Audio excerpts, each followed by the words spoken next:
nze Musawo Jowelia olwaleero nzize okusharinga ku waneno ka idea kange akatono eri ggwe omwana w'obuwala ndaba n'eri omwana w'obulenzi. Bannaye abaana abawala lwaki twesizza nnyo value ne tufuuka abantu nga bakireereesi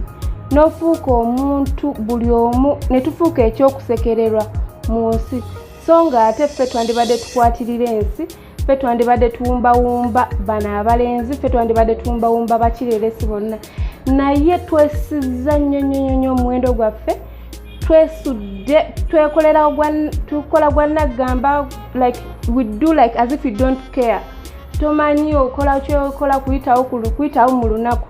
tomanyi kigenda kuddawo nkya tomanyi kigenda kuddawo oluvannyuma lw'omwezi gumu ng'omaze okola ekyo ekintu results ezigenda okuvaamu zigenda beera ki ekigenda okuddirira singa leero okola ekyo ky'oli mu kwagala kusaawa zino rushinga ogenda okole and ogenda kifunamu ki serious bw'oba weetegereza n'otula wansi n'ogamba kankole plan nkola kino ngenda kifunamu ki results zazo zigenda kubeera zitya nze nga nze kinkosaako ki oba gwe ngenda okikola naye ye kigenda mukosa kyenkana ki ebiseera ebisinga ojja kwekanga nga ffe abaana ab'obuwala ffe tukifiiramu ennyo iffe be kisinga okukosa ennyo okusinga bali ate ffe kitukosa nnyo okusinga ate bali bannaffe bo tebalina kye bafiirwa tewali bulamu bwabwe kyekukola ki kyebukyukako wadde naye ng'ate ggwe obubwo obwonoonedde ddala oluusi n'okubuzikira ddala ebiseera ebisinga mistakes ze tukola okuvuga olugendo lw'obulamu bwaffe omwana n'agenda n'akola akantu kati nnyo bwe kati ne kamuteeka mu shiiti eyo nemuleetera okubonaabona obulamu bwe bwonna naye ng'ate kaali kantu katono ng'osobola okwetuuza wansi n'okahandolinga banaye wadde obwavu buluma wadde ikonomi eri bubi saawa zino naye omubiri gwe tegusobola kuyimirirawo ku buli kimu ate mwemanye buno naabo bemugamba muno omubiri gwaffe gugenda kuyimiriramu kangende mukuula bakuula my dear nowadays teri muntu gwogenda gamba muno ngenda genda muweeka mpezi omukuula omubala akubala naye banaye mukisuusizza mufune ku mirimu emitonotono mukole muve mu kwetunda muve mu kutunda emibiri gyammwe olw'okufuna akakatono ke mwagala mazima ddala omwana omuwala gayi n'akwebakako n'akusulako n'akuwa 5,000 at the end zigenda kuyamba ki 5,000 tesobola kuliisa kyamisana na kyaggulo olunaku ne luziba teziba zisobola tesobola kuliisa nkeera mwebeereremu ebiseera ebisinga nga mugenda okukola ekintu osooka obale wa n'ekitiibwa kyo ggwe nga ggwe banaye abakazi emibiri gyaffe tempo ya Katonda weewe ekitiibwa lwaki weeyambulira omuntu olwezi 5,000 ye ne bwe giba 5,000 lwaki wandiyambulidde omuntu beerawo nga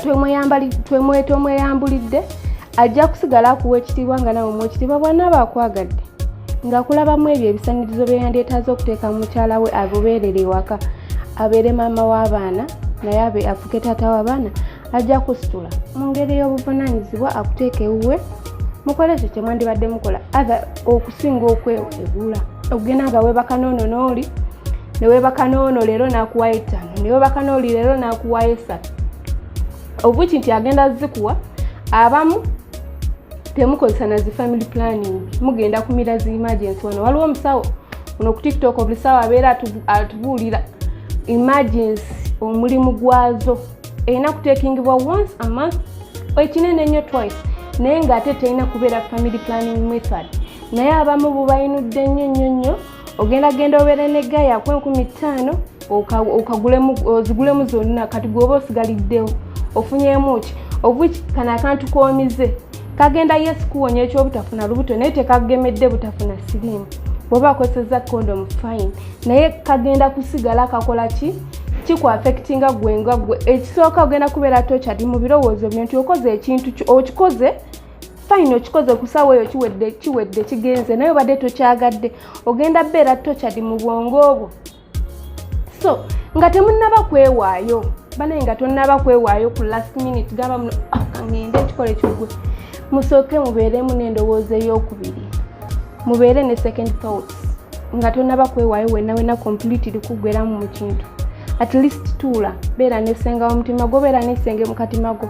Kosooka n'otula ne weebuuzamu n'ogamba naye ddala kino kikola ddala yenze Jowe nkikole oba nedda. Mwebuuzengako, mubeerengako n'emikwano, muleke kubeera desperate, muleke kubeera mu nsene bavuga nga mwenna muli lousy. Please have some respect for your body, otherwise bano abaami tebakyatuwa kitiibwa ate ffenna tebasosola myaka mukadde oba muvubuka no, as long as you are a woman. Ate abakyala balina kye beekoleddewo we basingira kummwe be bagenda ne batwala waneeno nakwaye ttaano no oli tojja mutwala n'omumanyira n'obwo obusente kubanga first and foremost alina kye yeekoleddewo, alina properties ze, alina ebintu bye nga ye bye yeekoleddewo. Kyo sitegeeza n'omuvubuka oba omuntu yena agenda okugenda amfronting amwengaging alina okubeera nga bali ku same standard, alina okuba naye nga alina kyalinawo obuki bajja kuba bamakinga. Naye mwe mmere ya leero mwe abaganya okugenda okukola ne musalawo emibiri gyammwe gibeeyimirire bannaaye. Bamaama mukisuusizza, nsaba n'obuwombeefu obw'ekika ekyawaggulu mukyuseemu olwo tugenda okufuna ku ggwanga eritebenkedde eriyina bamaama abalungi. Nammwe abaami abali eyo, omwana w'abali woba omututte muwe kasente akategeerekeka, muleke gamba oyo mugulire ekifo ya bbiya mu n'1000 osasule ne loogi y'esatu. Ekifo ky'omututte namukyo kya bbeeyi okusinga ye. Banaye mutegeeza ki? Abaana mubawe ku kitiibwa, mubawe ku value. Bw'oba olaba ng'asobola okukola alina potential somewhere, mukwatizeeko omuyambeko. Ekitegeera mugambe tukole kino ne kino, muwe future plans. Bw'oba olaba nga ye tazirina mwezimbe mujja abaana ku streets, muleke okubeera nga omwebaseeko leero n'ekyapita agenda mwebakekolola ssaawa. Ekyewuunyisa mubeebakako gwawa ne contact munno oyo gwolaba ali bwati, genda naawe ajja kuwa, genda ne zino. Kitegeera ekyo ekyasa kye mulimu bukwano, mutuvuga speed ffe tetulina kituukako. Sigadde nze Musawo Jowelia, emulaga okubiri, mbagala nnyo, mweraba.